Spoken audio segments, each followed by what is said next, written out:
7月22号，美俄亥俄州议会共和党籍议员乔治·朗在一场集会上称，如果特朗普在总统选举中落败了，就要靠内战来拯救美国了。那么今天我们就和各位聊一聊内战的主角——美国国民警卫队。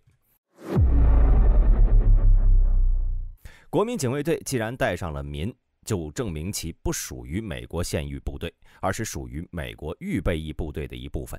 虽然是美国预备役部队，但其更类似于隶属于美国各个州的独立武装力量。虽然在法律上，国民警卫队接受州政府和联邦政府的双重领导，但实际上呢，州政府几乎完全掌握着国民警卫队的控制权。国民警卫队属于州利用联邦政府资金组建的民兵组织，所以平时国民警卫队的指挥和控制权属于州长或者总督，而州长通过一名副官长进行指挥和控制国民警卫队。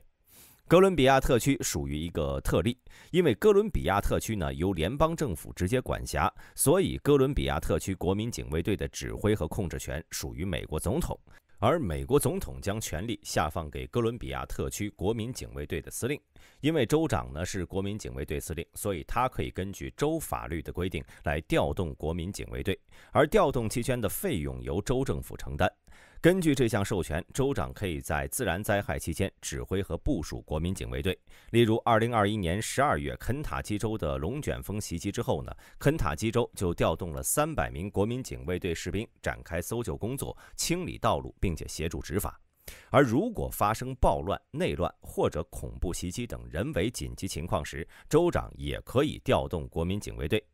例如在游戏远哭舞的开幕剧情中，作为一名州警的主角发现了一伙全副武装的极端分子，甚至连警察都可能不是对手，就准备呼叫国民警卫队来进行清剿。而美国联邦政府想要动用国民警卫队，那就比较麻烦了，需要通过一个程序叫做联邦化才行。美国总统可以命令国民警卫队以预备役征召进入美国军队服役，但需要满足以下条件：国民警卫队士兵自愿转换服役状态，州长同意联邦化。如果进入战争状态，宣布进入国家紧急状态下，总统可以征召任何单位或成员进行连续不超过24个月的服役。如果没有进入紧急状态，但总统依旧决定有必要为任何行动和任务补充现役时，也可以征召任何国民警卫队，但时间呢不能超过270天。除了攘外，国民警卫队也可以用于安内。当任何州发生反政府叛乱、骚动甚至入侵，导致该州无法执行联邦法律时，总统可以根据州立法机构或者州长请求，征召其他州的国民警卫队加入联邦军队。历史上，美国总统多次联邦化国民警卫队，比如第1次世界大战、第2次世界大战、越南战争、伊拉克战争和阿富汗战争等。从2001年到2016年间，国民警卫队有78万人次部署到了海外，在伊拉克的每6名美国士兵中，就有1名是来自国民警卫队。美国国民警卫队装备呢，由于是各个州政府负责采购定制的，因此是没有一个具体的标准。这里我们拿美国国民警卫队人数最多的州德克萨斯州为例。德克萨斯州的国民警卫队分为陆军警卫队、空军警卫队以及民兵警卫队，其他州大多也是这个配置，总兵力为23200人。其陆军警卫队呢，拥有29辆 M1A1 艾布拉姆斯坦克、18辆布雷德利装甲运兵车、12架 AH-64D 阿帕奇、6架 UH-72A 拉科塔、25架 UH-60黑鹰、7架 CH-47支奴干以及1架 C-12休伦。可以看到啊，其装备还是相当精良的，其中不乏艾布拉姆斯、布雷德利、阿帕奇这种明星装备。不过这里啊，大兵想着重介绍一下 UH-72A 拉科塔。这架民用直升机当年在美国陆军的直升机竞赛中击败了耗资70亿研发的隐身直升机 RAH-66 科曼奇，而相比于陆军，国民警卫队反倒更青睐这架直升机。UH-72是一种双引擎直升机，带有一个4叶片主旋翼，其原版是欧洲直升机公司的 EC-145，由空中客车公司制造。也就是当年的美国欧洲直升机公司。由于其前版本 EC-135 表现很好，现代化改良版的 EC-145 一经推出就遭到了欧洲各国的抢购。在其尚未投产时就收到了50架的订单，第2年呢又增加到了70架。当时法国国民警卫队就看中了这架直升机，并直接签下了1.7亿的订单。但当时美国陆军虽然也关注到了这架直升机，不过他们并没有在意，因为当时他们正在建造一架堪称划时代的直升机 RAH-66 科曼奇。这架直升机融入了当时最先进的科技要素，例如在隐身的同时还藏有在机身内部的机炮、导弹和火箭弹，以保证隐身性能，同时拥有媲美 AH-64 阿帕奇的火力。后来的事情各位都知道了，目前为止美军依旧没有找到能够替代阿帕奇位置的直升机。2002年该直升机的原型进行了首飞，但性能严重不足，当时估计想要让其进入实战状态，至少还需要267亿美元，所以在2004年该项目被取消了。所谓的一经落而万物生，在 RAH-66 科曼奇计划被取消后，美军将原本用于它的预算来采购新的轻型直升机。EC-145 就从一众对手中脱颖而出了，拿下了30亿的订单，并更名为 UH-145， 之后又更名为 UH-72， 并按照美军传统用印第安种族拉科塔来命名。虽然该直升机性能优秀，但其载重有限，因此只能用于侦察或搜救，无法承担复杂的战斗任务。2013年5月，国会质疑为何 UH-72未被考虑用于武装侦察任务。时任美国陆军参谋长的雷·奥迪耶诺上将则表示， UH-72A 是为国内行动而开发的，并不被认为能够部署到战斗区域执行作战任务，所以只能由美国陆军国民警卫队在美国本土使用 UH-72执行通用任务，从而释放出 UH-60黑鹰直升机以供海外部署。2013年6月21号，负责采购技术和后勤的时任五角大楼副部长弗兰克·肯德尔在给国会的一封信中表示， UH-72战斗改装目前无法负担。据报道，对整个机队的战斗改装将耗资7.8亿美元，并使每架直升机的重量增加351公斤。改装将包括被动和主动生存系统、加固的发动机和传动系统、外部照明和通信升级。因此，相比于陆军，这架直升机更适合国民警卫队。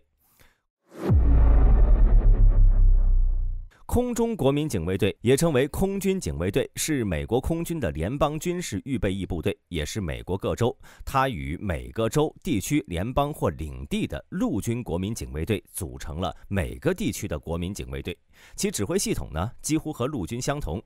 空军国民警卫队的行动是根据美国各州结构安排的，因此50个州和华盛顿特区都至少有一个连队。此外，像关岛、波多黎各和美属维尔京群岛也至少有一个连队或支援中队。一些较大的州，比如加利福尼亚州、俄亥俄州、纽约州以及我们刚刚聊过的德克萨斯州，可以最多拥有5个空中编队。在大多数情况下，空中警卫队拥有自己的机场设施，但在某些情况下，空中警卫队会和美国空军共享飞机、飞机场以及其他后勤资源。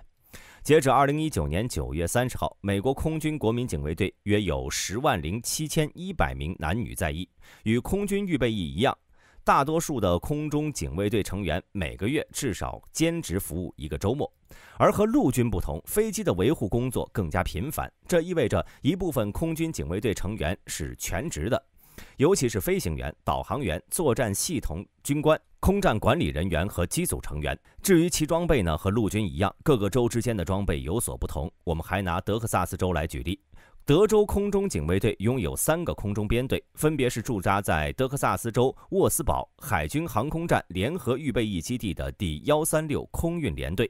驻扎在德克萨斯州休斯顿市艾灵顿菲尔德联合预备役基地的第147攻击联队，以及驻扎在德克萨斯州圣安东尼奥市联合基地的149战斗机联队。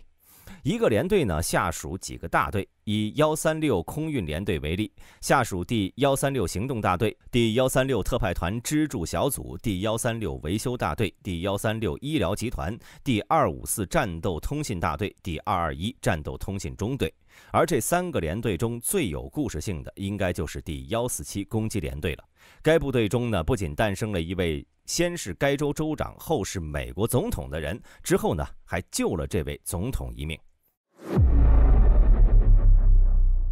该编队在1957年成立，最初装备是 F-86D 佩刀战斗机。1971年，美空军开始退役 F-102三角舰战机，第147联队就把这些飞机买了回来，并当作教练机使用。而未来的美国总统乔治 ·W. 布什，当时呢从耶鲁大学获得了历史学士学位后，就加入了德克萨斯州空军国民警卫队。在被录取后呢，布什被选中参加飞行员培训。1968年7月和8月，他在德州的拉克兰空军基地完成了为期6周的基础训练。完成后，布什被提升为飞行员候选人所需要的少尉军官军衔。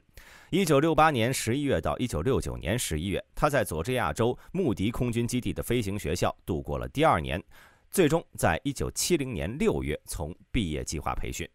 1972年4月，布什中尉作为经过认证的 F-102飞行员留在了德州空中警卫队，他参加了频繁的演习和警报。1972年，他的身体状况无法再通过体检，并在次年以中尉军衔光荣地从空军国民警卫队退役。根据当时的资料，他在退役时已经记录了625小时的飞行时间。在这之后的30年，布什一路从议员到州长，又从州长升到了美国总统。事实上，他是美国历任总统中唯一活在世间又当过兵的总统。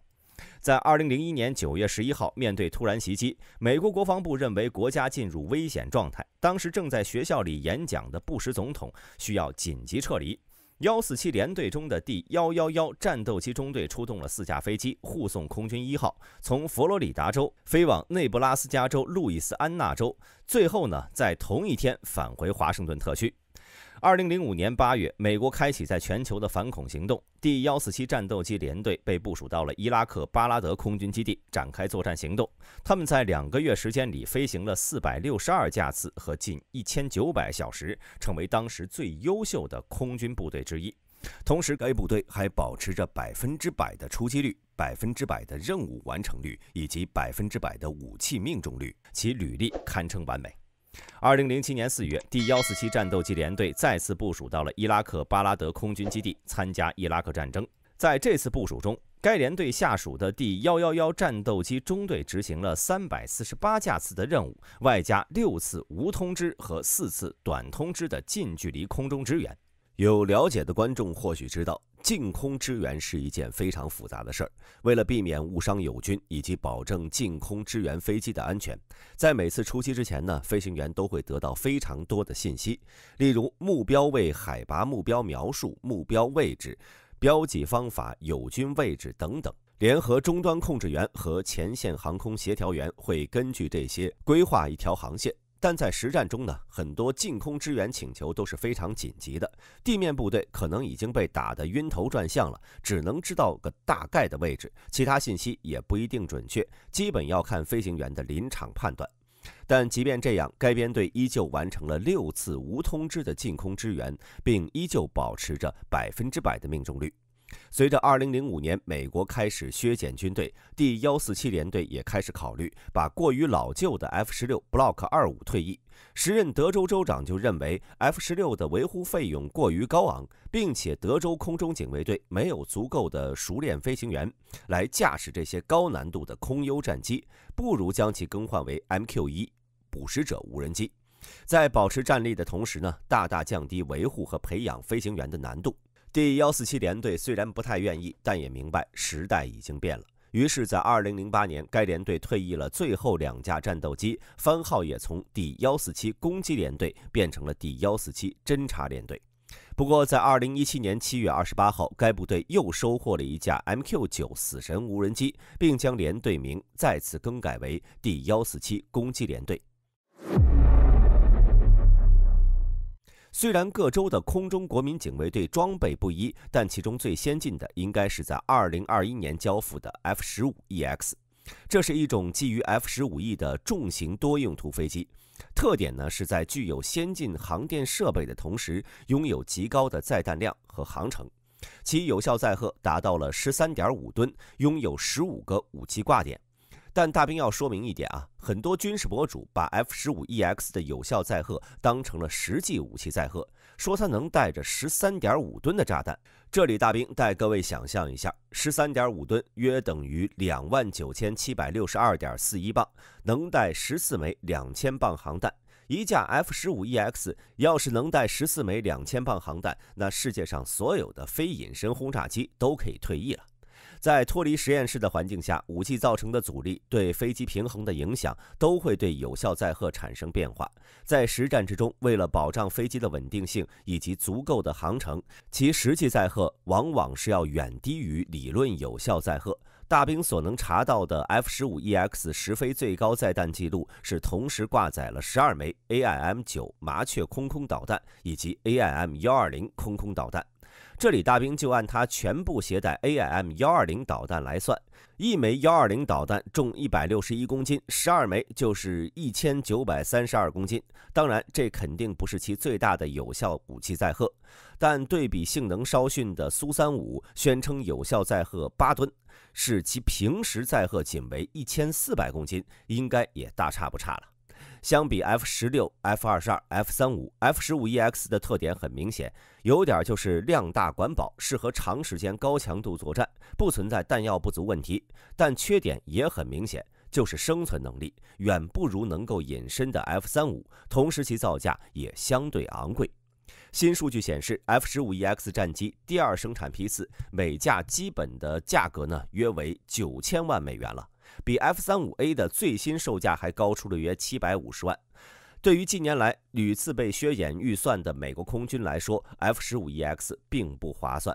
因为他们的作战环境相比于国民警卫队要更加危险，所以拥有隐身性、生产线成熟、价格较为便宜的 F-35A 更受美国空军的青睐。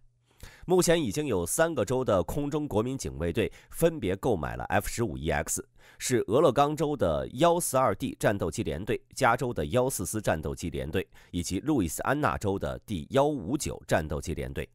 不过呢，只有俄勒冈州收到了货。值得一提的是，其中俄勒冈和加州都是蓝州，而路易斯安那为红州。聊完了国民警卫队的装备，我们再来聊聊其训练。国民警卫队基于1971年采用的全面武力概念，它规定将部队的战备状态通过统一规划定期提高。从这点出发，美国司令部组成了各种计划，包括旨在增加战斗和动员的预备役部队的准备，加强他们的训练。主要形式如下：在培训中心进行培训，1年内举办48节4小时课程，从现役部队中派出一部分军官作为教官，为国民警卫队提供行军、射击、战术训练，最高可进行营级规模训练。同时还有一个为期3周的夏令营。一份2000年的报告指出，一个培训中心进行年度培训期间，可以容纳5个国民警卫队营。新泽西州迪克斯堡军事基地是其主要的培训基地，用于训练其单位和子单位，以及驻扎在美国东北部的预备役军队。培训中心的技术设备能够在每个工作日培训多达250人，周末再培训200人，总共每年多达8000名预备役人员。国民警卫队陆军战斗训练要点呢，是训练和现役部队的协同作战能力，这也是美国自上世纪70年代以来对国民警卫队的主要培养方向。目的是能在战争爆发的30天内将师一级部队部署在海外作战，所以国民警卫队除了在国内训练，每5年还要在海外战区进行一次战斗训练。由于国民警卫队中鱼龙混杂，有刚刚从战场上下来的百战老兵，也有刚刚毕业的清纯大学生，因此想要提高部队的整体素质，除了训练时间，在训练结束后的总结也十分重要。根据科克伯的一份文件，在冷战期间，他们经常监视美国国民警卫队，参加重创者、团队精神、开拓创新等大型军事演习的情况。以当时印第安纳州国民警卫队第38步兵师为例，其前往非洲参加了一场名叫做 EFORG-81的演习，并且在之后对演习中的不足进行总结。回国之后，该部队又在各州组织和进行战斗训练，使其训练经验直接影响其他美军现役或者预备役部队。但同时科克伯指出，由于国民警卫队采用兼职制，因此几乎没有长期训练，或者一次性超过48小时的训练，因此国民警卫队在心理和生理上的素质是要低于美军现役部队的。当然，美军也在想办法解决这种问题，最简单的办法就是将国民警卫队轮番和现役部队混编，并且在外国驻扎。例如1987年美韩团队精神演习中，美军就抽调了加利福尼亚州第40机械化师、阿拉巴马州第142通信旅、怀俄明州第49野战炮兵旅参与其中，以此来提高部队的整体战备状态。相信说了这么多，各位观众都会有疑惑：美国为什么要保留一支如此强大却又不受政府管控的军事力量？就算现在国民警卫队可能成为美国爆发内战的风险呢？这就要从美国历史讲起了。在英国殖民北美早期，由于殖民者无力负担常备军的费用，因此成立了临时征召的民兵武装力量，这是国民警卫队的前身。这种民兵制度在保障殖民地治安和防御方面发挥了重要作用。独立战争期间，为了有效抵抗英军，各州纷纷组建了自己的民兵组织。这些民兵组织在独立战争中逐渐发展壮大，并形成了后来的国民警卫队的基础。1792年，美国颁布了民兵法，规范了各州的民兵组织，并允许美国总统在紧急情况下召集和指挥各州民兵，这为国民警卫队的正式形成提供了法律基础。当然，联邦政府不会坐看各州拥兵自重，但也不能直接剥夺，所以其采用了美国最擅长的分权制。一战爆发前的1903年，美国颁布了新的民兵法，即迪克法案，要求各州将民兵分为有组织民兵和后备民兵两部分。这一法案一方面提高了国民警卫队的战备水平，一方面让军权分立，并加强了联邦政府对国民警卫队的控制权。一战爆发后，美国注意到战争的形势已经开始发生变化，像往常那样在战争时紧急从无战斗经验的人群中征兵，极其缺乏效率。在和平时期，维持一支大规模的预备役部队是一笔巨大且无用的开销。于是，在1919年国防法通过后，美国开始正式使用国民警卫队这一名称，并明确了国民警卫队作为各州武装力量的正式地位。同时也规定了联邦政府在战争状态下可以紧急调用国民警卫队，这就等同于各州政府平时花钱养兵，战争来临时联邦政府拿来用。除了经济政治层面在美国社会文化方面，国民警卫队也存在着重要的意义。美国一直强调地方自治的传统，各州政府拥有较大的自主权。国民警卫队作为隶属于各州政府的地方武装部队，既能够维护国家安全，又能体现地方自治精神。同时，国民警卫队能够增强对美国公民爱国感情的培养。尤其是在冷战时期，苏联对美国的意识形态渗透愈演愈烈，通过让公民，尤其是经受过越战失败的年轻人体验军旅生活，既能培养爱国精神，又能增强心理和身体素质。事实上，有相当多的美国名人都曾在国民警卫队中服役。除了我们前文提到过的美国第43任总统乔治·布什外，美国历任的44届总统中有18位都曾在国民警卫队中服役过。曾经拍摄过《野战排》斯诺登的导演奥利弗·斯通就曾在纽约州国民警卫队服役。前美国 NBA 联盟的职业篮球运动员及说唱歌手沙克·奥尼尔是佛罗里达州国民警卫队的荣誉成员。乡村音乐歌手克里格·摩根在肯塔基州国民警卫队中服役超过了10年，并在此期间参与了2次海外部署。总体来看在美国不算长也不算短的历史中，国民警卫队已经和美国精神牢牢地捆绑在一起了。它不仅是美国的后备军事力量，更是美国公民在精神领域的一道防线。关于美国国民警卫队或者是其他军事领域知识，各位还有什么想要了解的，欢迎在评论区留言。本期视频到此结束，我是大兵，我们下期再见。